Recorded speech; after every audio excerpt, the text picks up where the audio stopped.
কি করতে চান দ্রুত জনগণের সামনে উপস্থাপন করুন। প্রধান উপদেষ্টাকে কি বললেন ফখরুল।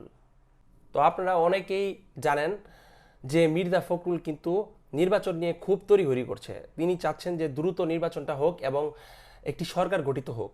তো এই বিষয়টিকে আপনারা কিভাবে দেখছেন? তো আজকের এক নিউজে তিনি প্রধান উপদেষ্টা ডাক্তার মোহাম্মদ ইউনূসকে সরাসরি আক্রমণ করে বলেছেন যে নির্বাচন তাড়াতাড়ি দিতে হবে, আপনি কি করবেন না করবেন সেটা তাড়াতাড়ি জাতির সামনে উপস্থাপন করুন। তো এই বিষয়টিকে আপনারা কিভাবে দেখছেন? তো পুরো ভিডিওতে বিস্তারিত আজকে এটি আমি আপনাদের পড়ে শোনাবো। অন্তর্বর্তী সরকারের কাছে অনেক প্রত্যাশা রয়েছে উল্লেখ করে বিএনপির মহাসচিব মির্জা ফখরুল ইসলাম আলমগীর বলেছেন, অন্তর্বর্তী সরকারের কাছে আমাদের প্রত্যাশা অনেক। আমরা সবাই মনে করি এই অন্তর্বর্তী সরকার যৌক্তিক সময়ের মধ্যে একটা সুষ্ঠু নির্বাচনের ব্যবস্থা করবেন।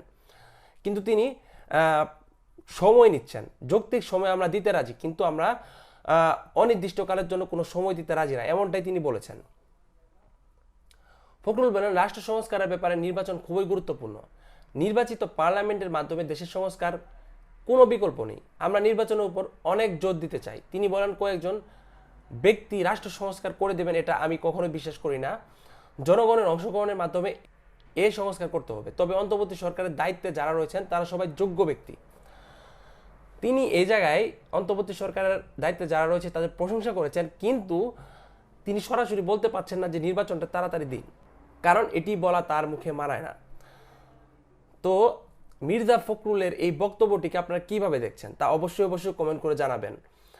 কারণ আপনারা বাংলাদেশে যারা জনগণ রয়েছে, অধিকাংশ জনগণ, আমি বর্তমানে ফেসবুক বা বিভিন্ন পোস্টের ইনবক্সে যখন যাই তখন দেখি যে সবাই চাচ্ছে যে অন্তর্বর্তী সরকার আরো আরো সময় ধরে দেশ পরিচালনা করুক। ওই কমেন্ট বক্সগুলোতে হাতে গোনা কিছু লোক ছাড়া কখনোই দেখি না যে নির্বাচন দ্রুত চাক। তো আপনারা কি চান অবশ্যই সেটা কমেন্ট করে জানাবেন। তো এমন আরো গুরুত্বপূর্ণ সব নিউজ আপডেট ভিডিও আকারে পেতে আমাদের এই ইউটিউব চ্যানেলকে অবশ্যই সাবস্ক্রাইব করুন। সবাইকে অসংখ্য ধন্যবাদ পুরো ভিডিওটি দেখার জন্য।